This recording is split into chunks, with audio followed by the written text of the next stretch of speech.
Kim bilər ki, insan içdən nə çəkər? Allah bilir, hər nə boyda dərdi var. Üzdən gülər, ürəyində qəm çəkər. Sağda gülən üzün, solda dərdi var.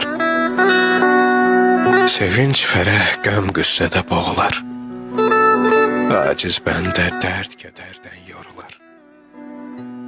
İnsan qəlbi gözlərindən sorular. Sağda gülən gözün, solda dərdi var. Yalan sözün dildə solar qəhərdən. Düz sözdüsə acı olar zəhərdən. Böhtan çapar, sonda yıxar yəhərdən. Sağda yalan sözün, solda dərdi var. Necə dərdə dözsün görən bu ürək? Necə dərdə dözsün görən bu ürək?